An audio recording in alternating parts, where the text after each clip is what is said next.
Welcome everybody. This is an AMA with Boundless DCF. Um, as always, nothing we say in here is financial advice. Okay, guys, we here at Cryptonairz, we provide you early info about the newest projects coming out. Do your own research and take responsibility when it goes to what you're going to put your money into. All right, guys, can you go ahead and introduce yourselves and tell us what you do for the project? No worries. I'm Shadow. I'm the founder of Boundless at the moment, and this is Jian, one of my managing team members for the project. So Boundless is actually a decentralized capital fund located on the BNB chain at the moment, and our mission is actually to create an ecosystem of products that work in tandem to provide a long-term value to profit to our investors. We want to create an ecosystem that actually can be intertwined with the main protocol of Boundless, and we want to create a one-stop shop that actually can enhance the accessibility and lower the learning curve for people and users to get into DeFi. Right now, we're trying to develop a profit sharing model with our investment treasury, and where we are able to distribute profits earned from our treasury to our investors who are like long-term investors of the protocol in like other forms of crypto assets, not just our native token. All right. Reduce self-pressure. Yep. I like that. What about you, Gianpaolo? What do you do for the project, man?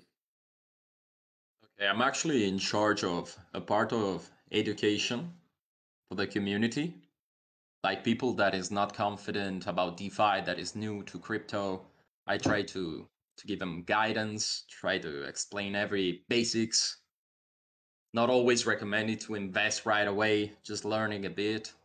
I'm in charge also of the analysis and research. I look into other projects.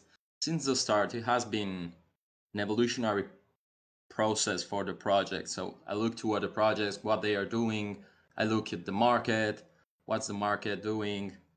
I try to give a little bit of an investor point of view to the whole team and try to get the right decision and just implement new things. All right, I got you.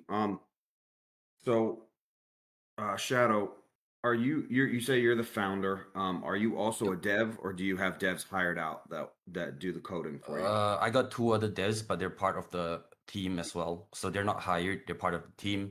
Right now, they couldn't join because we're actually rushing towards our launch. So I'm really sorry about that.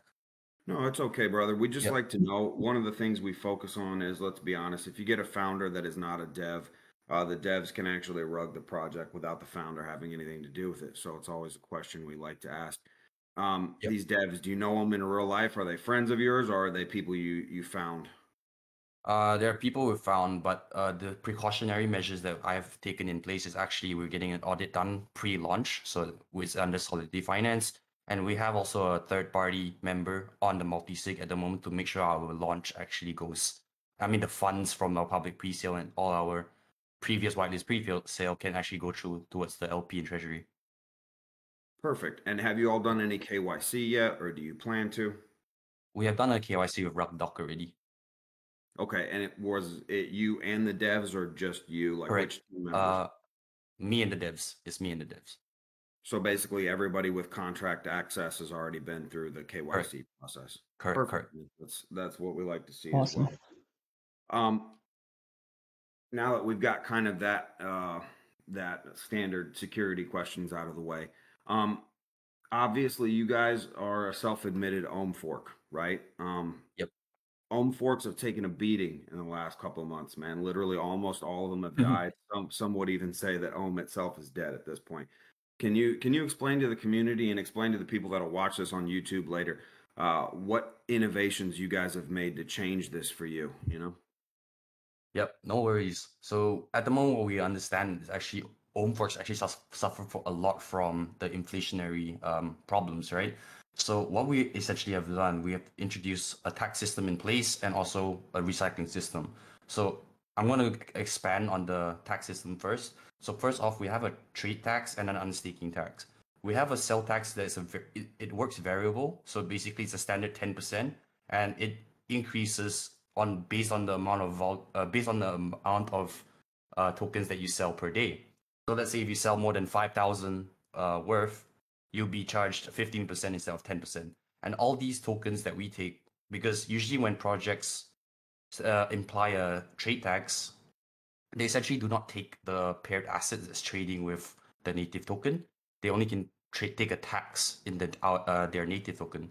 So what we do with this tax is actually we relocate it into another treasury. Let's say we call it like a bound treasury. You can think of it like a storage place. And whenever someone bonds, let's say if you want to do a bond, like buying our token at a discount, the protocol does not need to mint new tokens. They would actually essentially be buying tokens that were taxed from other users. So that's called a recycling process for us, because we do not need to actually print new tokens when there are tax tokens to be sold in stock. What happens is when there are no tax tokens in stock to sell to others, the protocol will reduce the discount rate of the bonds, and also our minting rate for our protocol basically is 70% more efficient, because what we understand from Ohm is actually every 1 Ohm that is bonded, the protocol would mint 3, if I'm not wrong, because I've consulted a few devs on it. So that inflationary tool in itself is very, very bad. So what we did is every 1 BND that's minted is 0.3 printed. So that's, 0.3 extra printed. So that's what we're doing in order to tackle the inflationary aspects of this, because we have realized that most of these forks are not really thinking on how do you keep this inflationary thing down for their own token. I got you. So first of all, what's your APY like, so we can start talking about inflation numbers?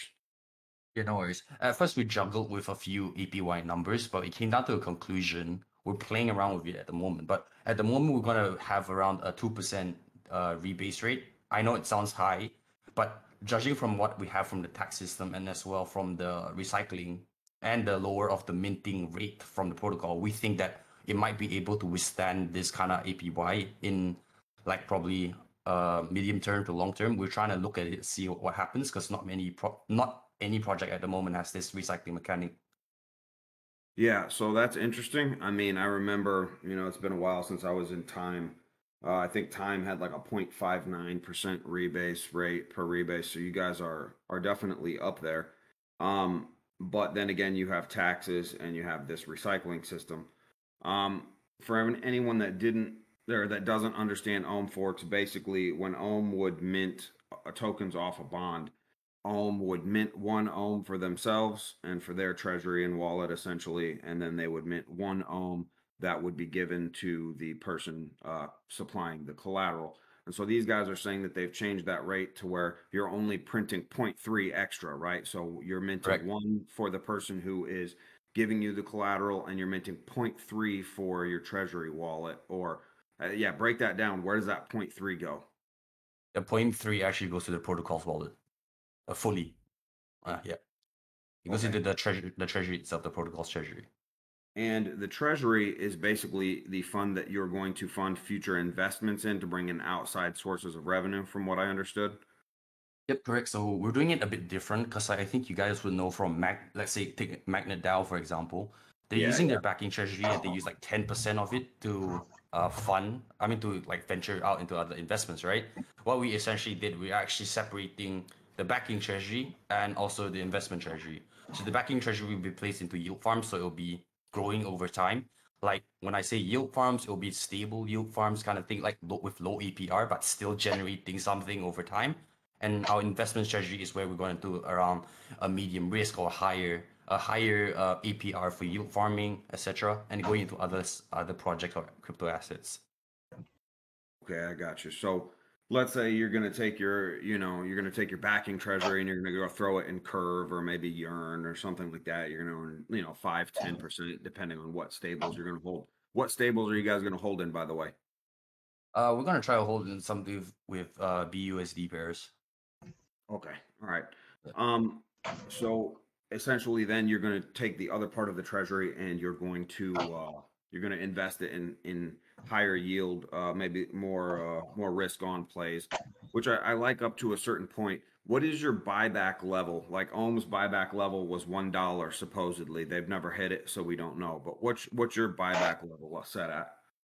At the moment, judging by how we perform on our public pre-sale, we are also targeting a $1 level. If we do sell out, we'll be targeting a $1 level, but if not, then we'll try to hit around an 80-cent mark for the start. Okay, and for those of you that don't, weren't in Ohm Forks or came in after that was a thing, basically that is the level at which they will use the treasury to buy back and burn BND tokens if it falls below that level. So you can't necessarily look at the backing per level or per coin because that's deceptive. Just we've seen many projects fall below their backing per coin, but that doesn't mean they're going to buy back. All right, so keep that in mind when you're looking at what's going on here. Okay.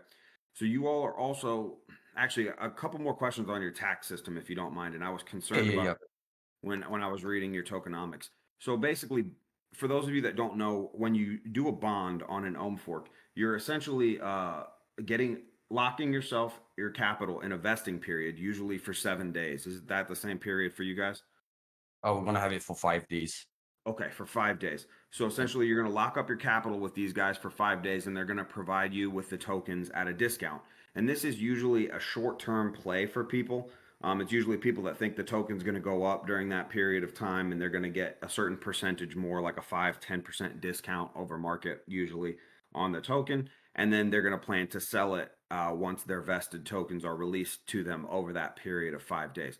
My question was, you all have a sell tax as well, which is an interesting mechanic because, if I'm going to bond, I'm not going to bond at a rate that would be less than what the sell tax is going to be. You see what I'm saying?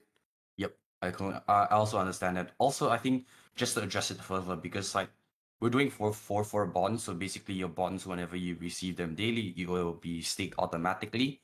Just so you guys also are aware that these bonds, when it's being staked, it will not be affected by the unstaking tax. You can just claim it and sell it without the unstaking tax, basically. But Okay, I'm so trying, yeah. that doesn't apply to bonding then. Basically, the sell tax and unstaking tax doesn't apply if you bond the tokens. The sell tax does, but not the unstaking tax. Yep. Okay, all right, I got you. Oh, furthermore, just to because I forgot to explain just now as well. Also, the sell tax has a 5% burn rate on every single tier. So basically, whenever someone sells, 5% of that token will be sold. I mean, it will be basically burned. Okay, I like it. More inflation control method. But my main question is then you're always going to have to discount bond sales at a higher rate than the sell tax, right? Not essentially, because I'm thinking more of it this way. So let's say if someone bonds for a 10% discount and the sell tax is standard at 10%, if they waited for, let's say, a couple of days, with this inflationary aspect, like all the controls that we have, we think that it actually could produce more in the 5 days, and through their rebasing rate. And if people start selling, and then what we do is like recycle the tokens instead, we think that the inflationary controls then actually could help this discount. That's what we're thinking at the moment here at our team.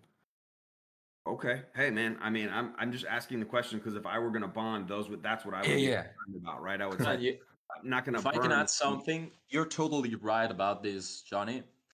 Just the approach we're trying to take on these bonds is not like you just bond to sell the token. Since you're receiving rebases, okay, the mechanic will be towards a kind of a longer term, not just 5 days and you go out. If people want to do it, they have to calculate the risk of price fluctuation that goes around with it. Okay, just another feature, because we have a lot of features to base your strategy with. Yep. Yeah, so yep.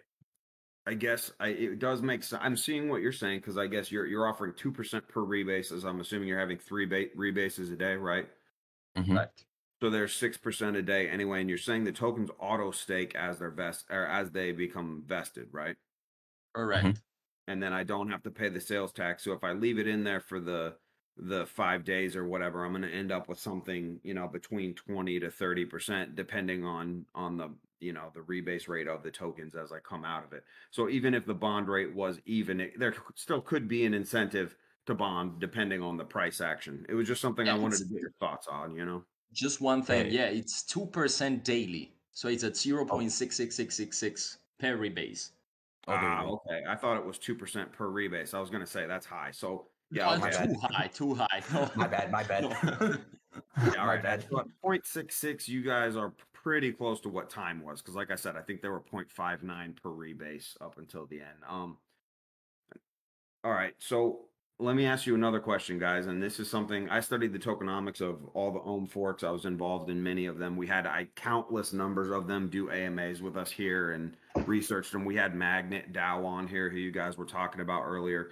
One of the problems with DAOs is that on an externally rebasing token, the chart starts to look like crap no matter what.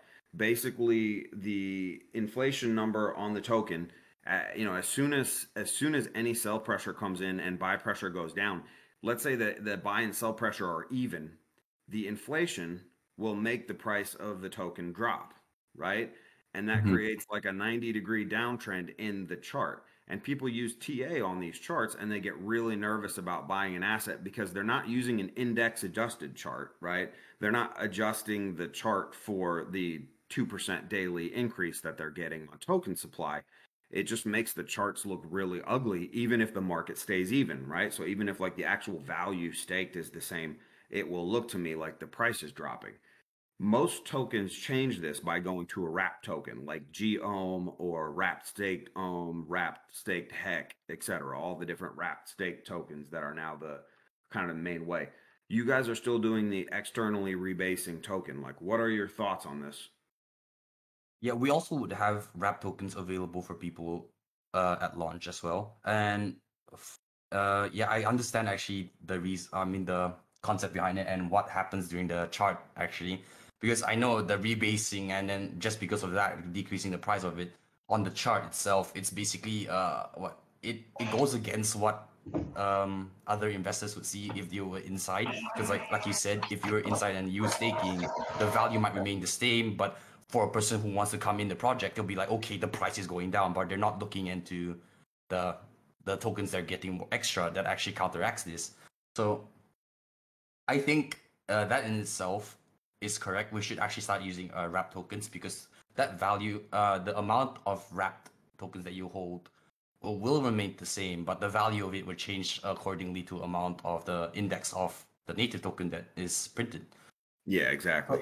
Yeah, so I do agree. I actually do agree with you that a wrap tokens, basis on the chart level, will probably reflect more on the project's performance rather than just just the token itself being rebasing. Because yeah, I completely agree with you with all of that. Yeah, I was just curious, man. I got like I have so much experience with these particular projects because we literally had them on here and we would give Yep, them all this advice as they're launching and we would help them with their tokenomics and stuff. And I've just seen like TA is like a self-fulfilling prophecy, right? Since yep, we yep, all do it and every group like ours, we have people that are hired and they put up charts on everything that people are interested in our Discord, right? Well, when the yep, TA guy is telling you, like, okay, this token's in a downtrend, we're going to wait for it to bottom before we buy in. But we know there's never going to be a bottom because it's an indexed induced downtrend, right? If you're yep. not looking at the index and adjusted price, then you don't realize your value is actually staying the same or going up, even if the chart is going down. So yeah, it's something to think about, man. I'm sure you guys, have thought about these things as well. But yeah, be careful with that aspect because I've seen projects ride it into the dirt doing that, and you can't get new money to come in because they're worried about the TA. Hmm. Yeah, something Would to you think. would you recommend to like try to promote more of the wrap token kind of chart aspect? Would you recommend that? So that seemed to be the solution in the end that everyone tried to go to. And if you Okay. look at ones like if you look at Time right now, Wonderland, for those Yes. of you that aren't involved, Time Wonderland, the index adjusted value has stayed pretty much in like the mid 20s lately. So they like you can't even find a chart for the old Time token anymore. It's all their wrapped version, and that seems Yep. to be what everybody went to solve that problem. Um, I see. Obviously a lot of them are still having it rough, like OHM, dude. They're Yeah. still just like falling hard, which is why I'm not trying to ask you guys so many tough questions, but we got to grill you when like you're a fork of a model and the model isn't working that well, you know? Yeah, yeah. Well, I think I could. Yeah, go actually, ahead. Yeah, I love hard questions because it makes us evolve. We yeah. have a It lot of makes things innovative. brainstorm going on, and we need hard questions in order to solve hard issues. So go for it. Go for it. Anyways, So expanding on please. that. Yeah, go ahead. Go ahead. Yeah, expanding on that actually is we're not actually gonna just be a rebasing kind of protocol. We actually have implemented quite a few things. Like we have like a week to 2 weeks after launch, we're gonna release our jackpot system, and then it will be part of our Boundless games kind of projects. So we'll have people being able to like buy 4 digits, and then they can probably win a jackpot from the pool price that we give, right? You know how those work, right? The 4 digit, you buy 4 digits, and then if you're lucky, you get the prize, and then you get rewarded from the prize pool. Furthermore, we're like trying to add on new games for people to become more interactive. You know, like if you guys have played CS:GO before, do you know the CS:GO roulettes? Yeah, yeah. Yeah. So we're trying to implement that as well, and then people can use it through our native token. So if they were using it through our native token, there'll be a burn mechanic behind it or something. And also they can use other crypto assets to even bet. So let's say if you want to bet a BNB and we allow BNB on our Boundless games, then you'll be able to win some BNB or lose some, essentially. Basically, we just want to create an ecosystem that actually helps support this main protocol, because I think OM was built on like they're trying to become a decentralized reserve currency, but I don't see them trying to create an ecosystem, because what banks do is actually take all this money, create other forms of revenue to fund these thing back to the treasury itself. So that's what we essentially trying to do by creating more products that can work with our main protocol in the long run. Yeah, I mean, I like your idea, man. It's important. I've always like when I analyzed Ohm's mission, it's important for people to understand like they were trying to become essentially a reserve currency of DeFi, or a central bank, a decentralized central bank, if you want to put it that way. It's a weird way to say it, but the problem that Yeah. they don't realize is in fractionalized reserve banking, they'd lend you money that they don't actually have. So Yep. in the normal Yep. banking system, they have a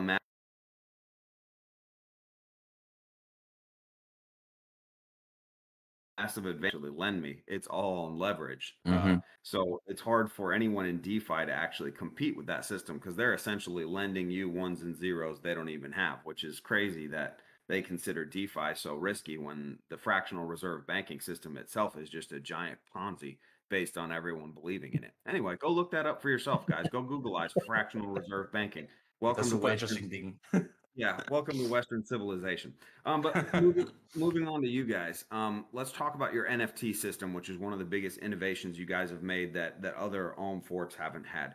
So run us through it, man. What does it do for you? Why would I want to buy your NFTs?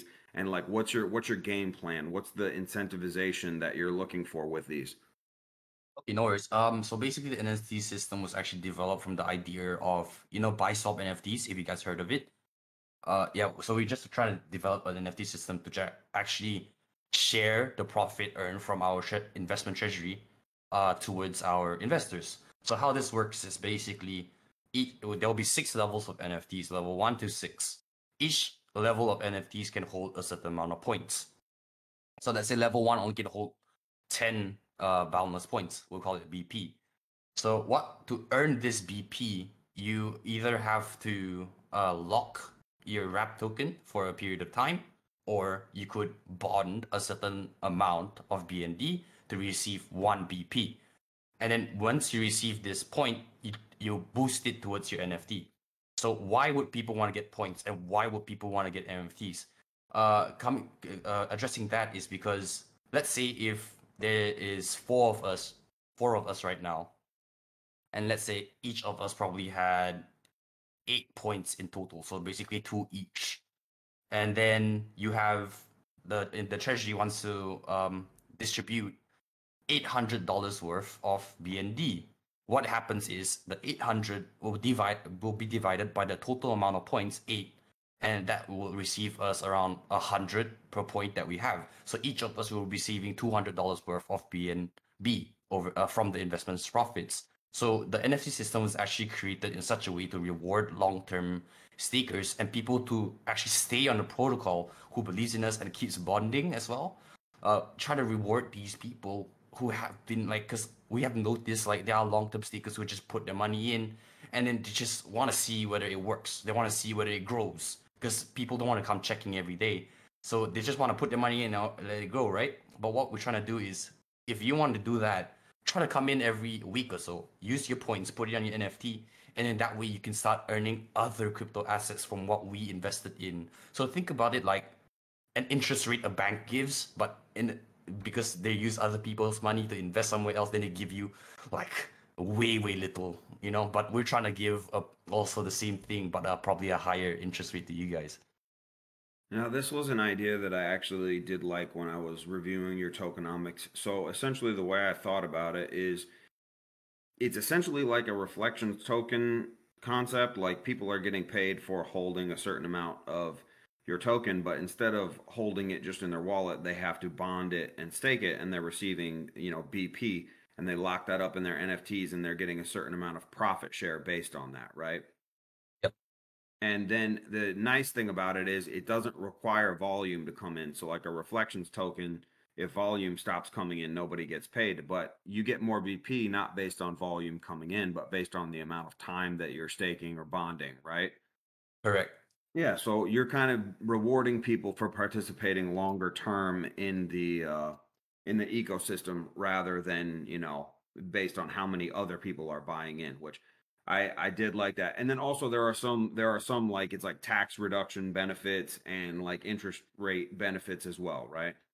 Yep, that's correct. So Correct. basically, if they start maxing out their NFTs, let's say if you had 6 level 1 NFTs, all 10 points for the on the NFTs, you can just combine them into a level 2, and then when it levels up, you basically get a tax reduction or a mini APY boost as well.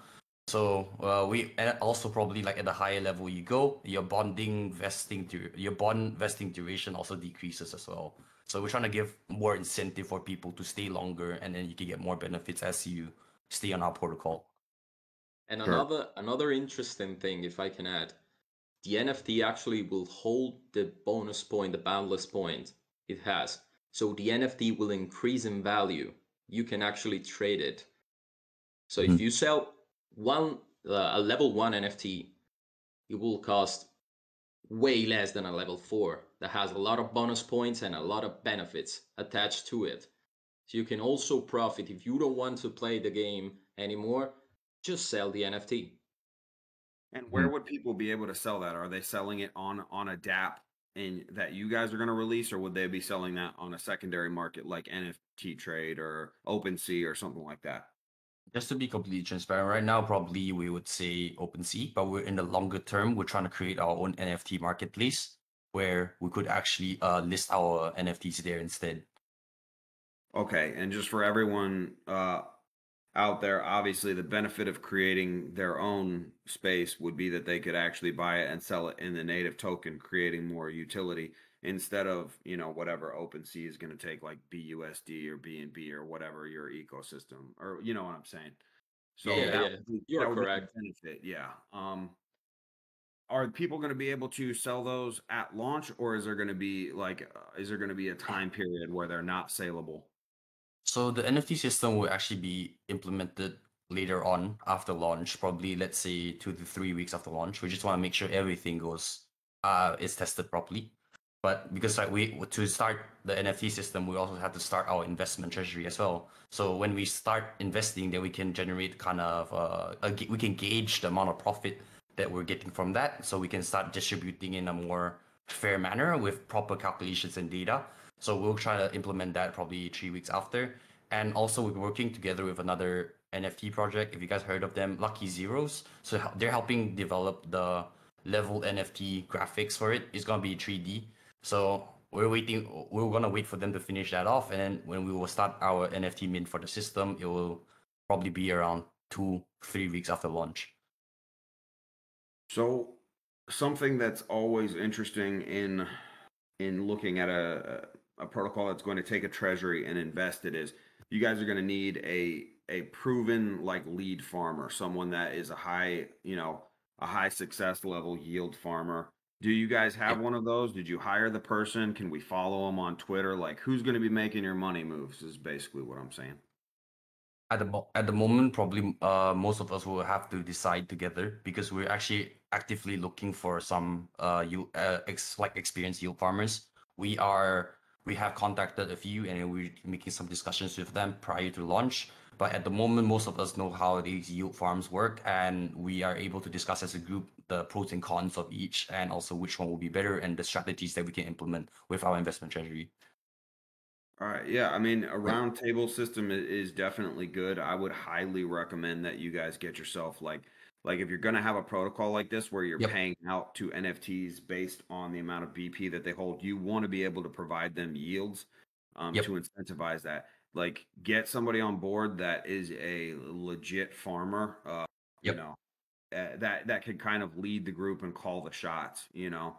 That Yep. I've seen protocols fall apart just because basically, especially in a choppy market, it's easy to yield farm when the market's going up, and it's actually not that hard to do it when it's like steadily going down either. But in a Yep. choppy market like it's doing right now, man, you need some real legit experience to make that work. So that would be my just a hint to you guys as you go forward. Like, whoever you end up contracting with or comes on your team, like, just get a real legit yield farmer that has a proven track record of being able to make it work, man. Because that is not as easy as people think. It's not as easy as picking an LP and just throwing your tokens in there, you know. Yeah, for sure, for sure. I mean, if you guys have any recommendations on who do you know, because you guys have a lot of experience in this area, this space, do recommend some to us so we can probably have some talks with them as well. So that would be quite helpful. Yeah, I know some really good ones, man, and we've had a few of them on here before.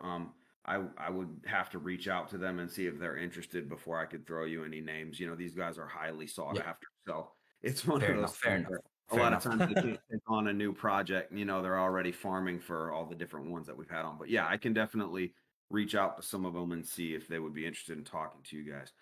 Um, so moving on now, we've kind of discussed a lot of the basics, right? We've discussed everybody in here probably knows how a staking token works. You go on the DApp, you'll stake it. Pretty much everybody probably knows a bonding process. We've explained your NFT process a little bit. Now it gets down into the details of if someone wants to participate, when is your pre-sale happening? What's the process like that? I saw on your Medium it had been delayed a little bit. Yeah, so actually, it's gonna be held on in around 13 hours time for our public pre-sale. 13 hours time. Correct me, Gian, if I'm wrong. It's 13 hours, right? Yep. And is Yep. So that it's Yes, 13. sir. that's just on Say your again? DApp, correct?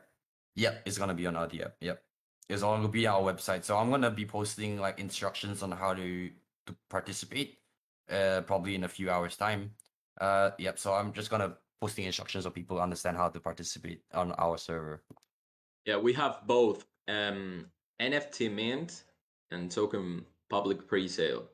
So the current NFTs might be confusing to other people. Just to explain a little bit of our current NFTs that we're gonna be minting is they're actually more of a one-time collection where we're gonna give benefits to early people who wants to buy the NFTs on our protocol. Is because we're trying to introduce NFTs into this DeFi space and try to basically promote our NFT system in the long run. So we actually have gotten a few NFT of the community from the NFT side coming over to our protocol and saying, "Oh, what's this about? This is not like a normal NFT that they're buying or getting whitelisted for. It's like a because they're gonna get so basically the benefits from this single NFT is that you have a 2% trade tax discount, and also you will be receiving airdrops of $1 worth of our native token each day. So what we're essentially trying to do is more promote it to the NFT community side with this NFT mint, try to bring them over to this side to make them understand. And that's where GN comes in to explain to them, like, okay, what's DeFi space, what we're doing, and how you can benefit in the long run with our NFT system coming up. Yep. Perfect. And if I can add something, we also have 5 BND, that is our native token attached to the NFT. So people that mint the NFT can experiment a little bit with our ecosystem without the need to buy the actual token. Since we have a lot of new people into DeFi, I always recommend people to first learn the mechanisms, to first dig into basic concepts, and then to invest. We also added those 5 BND in order to people to test things out, to see how it works. And this is mainly a Genesis collection. It's a PFP collection. So it has something like a diamond hand without being a diamond hand. So people who buy this NFT believes in the project. We have some benefits, and it's a 2D collection. The next collection would be 3D, will be focused on utility. This is more of a PFP with benefits attached to it. I gotcha. So when people buy your tokens on the DApp, is it a flat rate public pre-sale, and what's the rate going to be? It's gonna be $8 per token, and it's just gonna be a flat rate of 8, fixed for 24 hours. So the sale will go on for 24 hours. Okay. And is there a maximum token allotment that you all are releasing? We're gonna have around a 4,000 cap per wallet. Yeah, around 500 tokens per wallet. 500 tokens per wallet, and then is there going to be a maximum token like limit overall, or is it just, however much? Around, yeah, go off. Go. Wait, what could you rephrase the question? So basically, normally when there's a token pre-sale, it's not just like you can buy as much as you want, right? Yeah. So yeah. normally there's a set amount, and once it's first come, first serve. So like whoever gets there first gets the token. You'll have a maximum amount per wallet, but what's the maximum total that people that all participants can purchase? Oh, 4,000 BUSD worth. Yeah, I mean, but like what answer? percentage? Yeah, what percentage of your token? So like, okay, what's your max token supply going to be at launch? I see what you're getting. I see what you're getting. Sorry. So actually, we're offering 180,000 towards the public pre-sale. So I think it's around, let's say, 8. If it's $8 per token, 4,000 max. So it's around, let's say, it's around what, 500, which is around 500 tokens per user. Is that the answer? Is that what you're trying to get at? I think I'm lost. Yeah. So basically, okay, you're gonna raise about 1.4 million then if you sell out that pre-sale. Yeah. How much of that is going into your liquidity pool? How much of it's going into your treasury? What's the split on that? Okay, so it's around 55% going to the treasuries, which it will be split to the backing treasury to make it $1, to make it $1 per token, and the rest will be put into the investment treasury, and 45% will be into the LP to make the launch price around $10.80. Perfect. And then did you all have a whitelist, like a private pre-sale before this?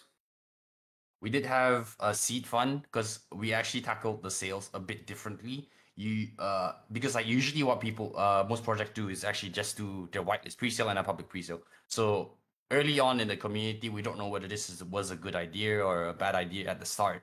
But essentially what we wanted to do is be a bit different. So actually start off with an audit and a KYC before launch.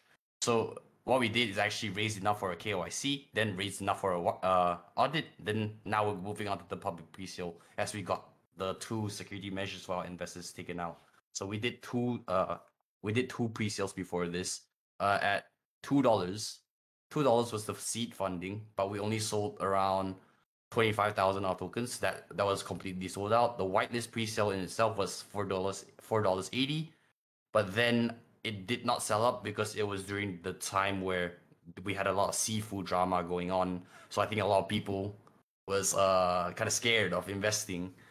So, and then now we're back to the public pre-sale where we can start to prepare for launch. I got you. Now, let's say that someone participates in your public pre-sale. Are those tokens vested after launch? Nope, they will not be vested. They will not be vested.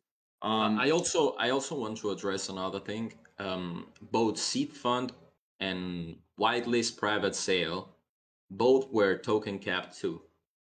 So people didn't have the ability to just go and fill the bag with high amount of tokens. It was so obviously that's why I'm asking all the questions, because I'm calculating how much people can dump on anyone that's going to buy at launch, right? Like how much of the token supply is sold. I can tell you the major holder we have right now has 600 tokens, and we have no one near that amount. Okay, that's nice. So that's a good wallet distribution. Then you essentially don't have a lot of whales holding huge amounts of the token Yes, sir. that We can also dump it. we also are trying to avoid whale dumps and whale games. We're trying to split evenly, at least until launch. That's And the then that's the focus. how long after the public pre-sale are you targeting launch for? At the moment, we're just finalizing our logic during the last few tests. We're looking at the 19th at the moment, but we'll confirm again by today, whether the 19th or we'll probably push it back at least a day or two, just in case. We're just testing everything to make sure everything is right. Absolutely. So one other question, and I really like that you guys, raised money to do the KYC and the audit beforehand, by the way. I think that's something that teams in the future, it should just become a standard in DeFi. We should not buy products that haven't been audited and that haven't had anyone with contract access KYC, guys. That needs to be the standard in DeFi. And as long as we keep buying projects that don't do that, they're going to keep getting away with not doing it. So don't buy projects that don't do that. I'm glad you guys did that. But the important thing is, what's your total token supply going to be at launch? And basically how much is, you're going to have 180,000 tokens possibly out there, plus a 25,000 plus whatever else you sold in your $4 whitelist. What's the total token supply going to be at launch? It's going to be at 300,000 initial token supply. I'm going to get the sheet up to break it down. Hold up. Yeah. So basically, it's almost like 2/3 of the token supply is going to be out there at launch, and then it's people will stake that and they'll start rebasing. And I would assume that there's no token cap on the top end, right? You can mint as many as you need.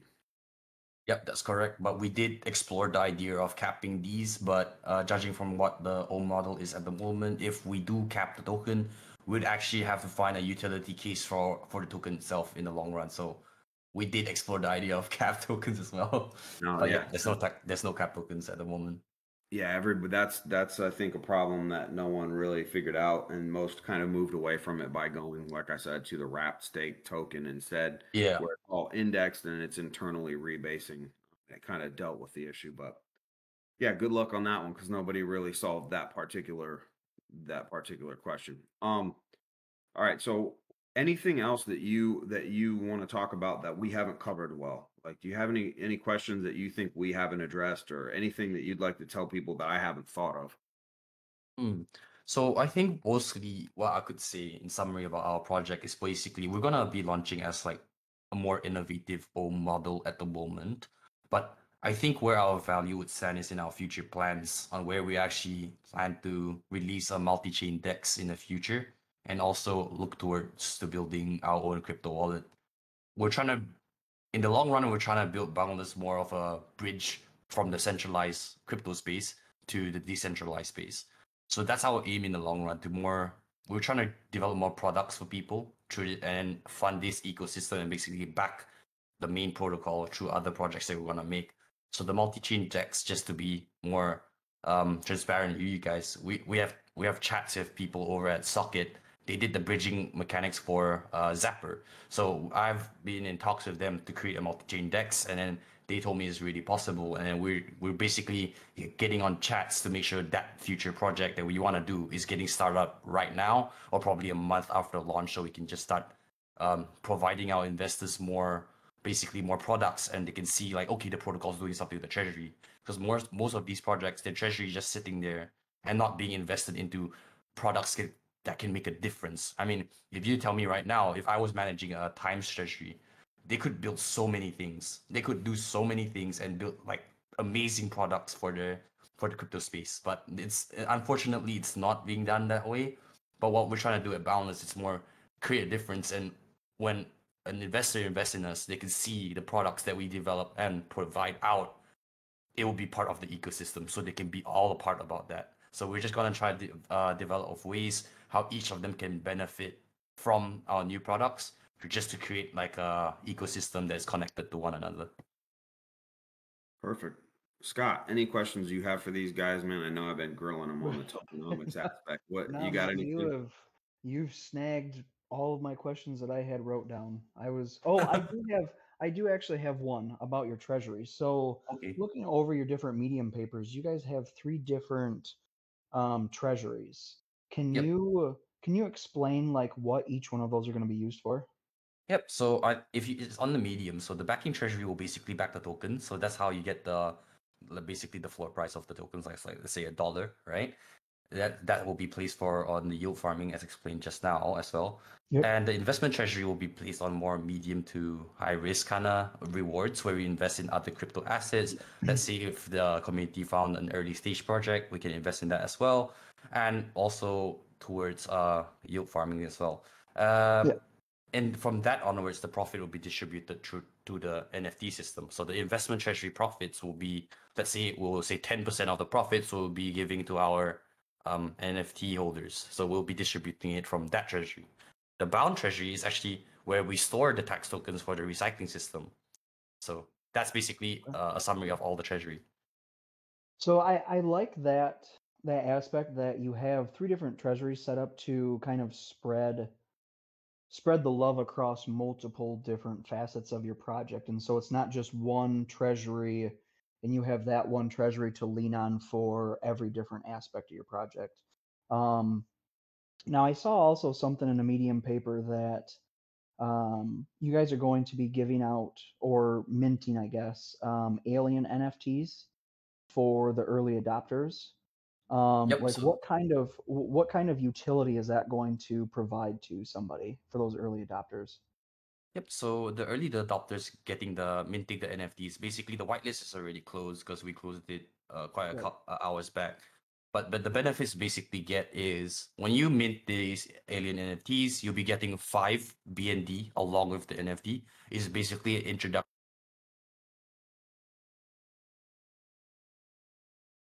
Like, hey, we built this project based up like, okay, the DeFi space transparency, it's not there. People don't know what the heck they're investing in as well. So that's why we were trying to change it. Thank you, masters. No more words. Thank you, guys. thanks. And thank you, Steve, no, again, to no the worries. Cryptonairz for the AMA space. Thank you.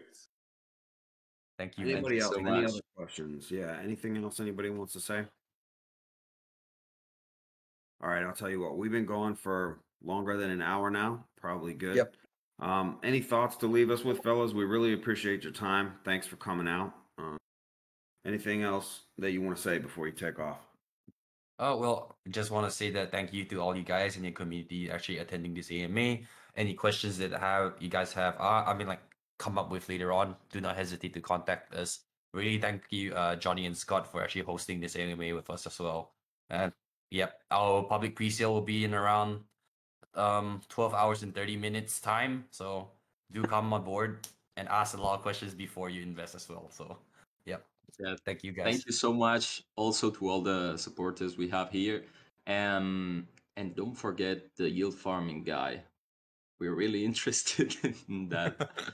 Yeah, we've had a couple. We had I don't know if you guys have heard of Refi, but yeah, we had them in here and they have a fantastic lead farmer. He might know some people.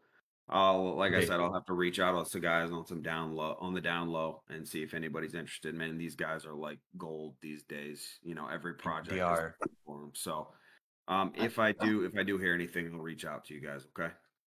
Sounds good. Thanks you a so lot much. again. Thanks everybody for being here. Scott, anything to leave us with? No, sir. I think you covered it pretty well. All right. Thanks everybody. And have a good, safe evening. All right. Yep, you too. Have a good day, guys. Have a good day and night. Thanks, fellas. Appreciate it. Good day, good night, good morning to everyone. Yep, definitely. Thank you so All right, much. thanks a lot, guys. Thanks for this AMA.